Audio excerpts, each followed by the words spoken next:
की। हालेलुया। सब बहन भाइयों को जय मसीह की। और चलते हैं परमेश्वर के वचन की तरफ। और वचन है नीति वचन 6 उसका 16। नीति वचन 6 उसका 16। नीति वचन राजा सुलेमान ने लिखा है परमेश्वर की बुद्धि के द्वारा। और इस वचन के द्वारा हम भी परमेश्वर से क्या आशीष पाएंगे। और देखते हैं परमेश्वर के वचन करता है या फिर हमसे प्यार करता है। हालेलुया। Thank you Jesus. नीति वचन 6 उसका 16, 17, 18 और 19। इन 4 वचनों से देखते हैं परमेश्वर हमारे जीवन में कैसे काम करता है। Thank you Jesus. इन वचनों के द्वारा परमेश्वर आप सबको आशीष दे। हालेलुया। और 16 वचन को पढ़ते हैं। 6 वस्तुओं से यहोवा वैर रखता है। 6 वस्तुओं से परमेश्वर वैर रखता है, वरन 7 हैं जिनसे उसको घृणा आती है।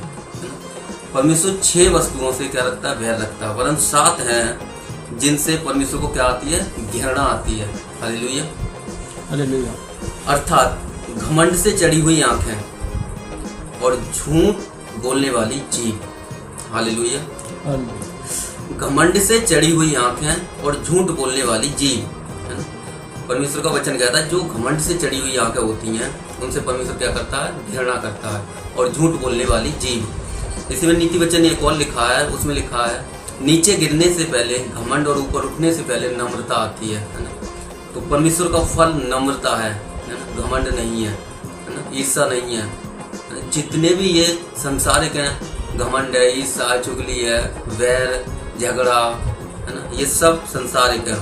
परमेश्वर का जो फल है नम्रता, प्रेम, आनंद, कृपा, भलाई है ना। तो परमेश्वर क्या करता है? घृणा करता है ना?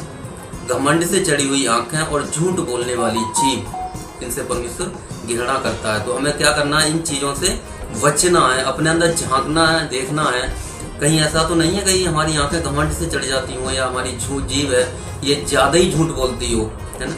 अगर ये चीज़ें हैं तो परमेश्वर का अनुग्रह मांगो, परमेश्वर की दया मांगो, परमेश्वर इन चीज़ों से आपको छुटकारा देगा।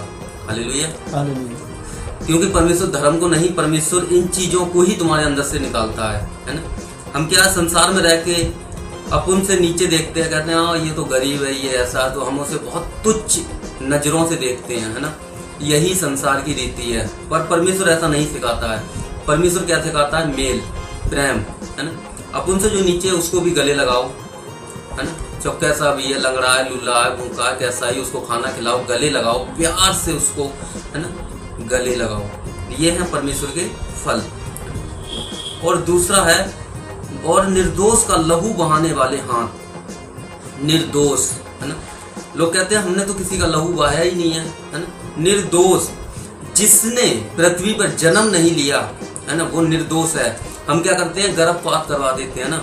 गर्भ में आते ही क्या करते हैं? गर्भ खंडन करवा देते हैं, बच्चे के टुकड़े टुकड़े करके निकलवाते हैं, है ना। वो लहू से हाथ संधे हो गए हैं हमारे। इन चीज़ों से परमेश्वर घृणा करता है ना? परमेश्वर इन चीज़ों से घृणा करता है। इन चीज़ों से बचो मेरे भाइयों। हालेलुया। हालेलुया। है ना। और 18 में लिखा है अनर्थ कल्पना करने वाला मन, है ना। अनर्थ कल्पना मतलब हमारी सोच कुछ और हम कुछ गड़े पड़े हैं, है ना। आलस में पड़े हैं, मंजे पर, बेड पर आलस में, या बैठे हैं सोफे पे या कुर्सी पर, कहीं भी बैठे हैं और आलस में हम भरे हुए हैं। और अनर्थ कल्पना, है ना, बहुत लंबी लंबी बातें सोच रहे हैं। हमारा माइंड क्या होता है? फिर हैंग हो जाता है ना। सोचने की शक्ति ही चली जाती है। तो परमेश्वर क्या कहता है? काम काज करने वालों के हाथों में परमेश्वर आशीष देता है ना। तो हमें आलस से कल्पना करने वाला मन नहीं चाहिए। हमें क्या चाहिए? परमेश्वर की समझ, परमेश्वर की बुद्धि चाहिए। और हमारे जो हाथ हैं, हम जो काम करते हैं, परमेश्वर उस पर क्या देता है? आशीष देता है। हालेलुया। आगे लिखा है बुराई से वेग दौड़ने वाले पैर, है ना। किसी भाई ने या किसी बहन ने क्या किया? आपको अपने दिल की बात बता दी, अपने दिल की बहुत जो गड़ी हुई बात हो, है ना, वो अपना मन हल्का करने के लिए आपसे अपने परिवार की बात शेयर कर दी उसने। और आपने क्या किया? उसकी बात सुन के आप दौड़ पड़े दूसरे को बताने के लिए, है ना। उसने क्या कहा था? अपना समझ के आपसे बात शेयर करी, पर आपने क्या किया? बुराई के कारण दूसरे को सुनाया, दूसरे ने तीसरे को, तीसरे ने चौथे को, तो उसको क्या समझा लोगों ने? तुच्छ। तो परमेश्वर कहता है अपना बोझ यहोवा पर डाल दे, वो तुझको संभाल लेगा, है ना। जो भी तुम्हारे अंदर बोझ है ना, मन हल्का करना है तो परमेश्वर के सामने करिए, है ना। इंसान के सामने मत करिए। इंसान कोई ऐसा नहीं है जिसके सामने तुम अपना दुख रोगे वो दूसरे को ना बताए, है ना। वो तुम्हें तुच्छ समझेगा, दूसरे को बता देगा। हालेलुया, है ना। और परमेश्वर के सामने तुम अपना पूरा दुख साझा करो, परमेश्वर आपको शांति देगा, परमेश्वर आपको आनंद देगा, ना कि दूसरे से कहेगा, है ना। उसका सॉल्यूशन निकालेगा, परमेश्वर आपको आशीष देगा, है ना। उस चीजों से निकाल लेगा, क्योंकि हो हे बोझ से दबे गड़े लोगों मेरे पास आओ, मैं तुम्हें विश्राम दूंगा। हालेलुया। और देखा, बुराई से बेग दौड़ने वाले पैर, परमेश्वर इससे भी घृणा करता है। और सबसे एंड में लिखा है झूठ बोलने वाला साथी, जो हस्बैंड वाइफ का रिश्ता होता है ना, साथी होते हैं, या दोस्त हों, है ना, या माँ बाप का बाप और बेटा हों, है ना, साथी हैं सब। तो क्या करते हैं, एक दूसरे से झूठ बोलना, है ना। कुछ बात वो कुछ बताएंगे, है ना, कोई पूरी सच बात नहीं बता सकते, हमेशा झूठ रखेंगे। तो परमेश्वर झूठ बोलने वाले साथी से भी क्या रखता है, घृणा रखता है। और सबसे बड़ी बात है, जो भाई और भाइयों के बीच में झगड़ा उत्पन्न कराता है, उससे परमेश्वर सबसे ज्यादा घृणा करता है। हालेलुया। तो ये 4 वचन है कि 6 वस्तुओं से परमेश्वर बैर रखता है, वरन 7 है जिससे परमेश्वर को घृणा आती है ना। फर्स्ट, घमंड से चढ़ी हुई आंखें, झूठ बोलने वाली जीभ, निर्दोष का लहू बहाने वाले हाथ, अनर्थ कल्पना करने वाला मन, और बुराई से बेग दौड़ने वाले पांव, और झूठ बोलने वाला साथी, और भाई भाइयों के बीच में झगड़ा उत्पन्न कराने वाला भाई। तो परमेश्वर, हे भाइयों, हे बहनों, मैं आप सबसे कहना चाहता हूँ, अगर ये सब चीजें अगर हमारे अंदर है तो परमेश्वर हमसे प्रेम नहीं करता, परमेश्वर हमसे बैर रखता है।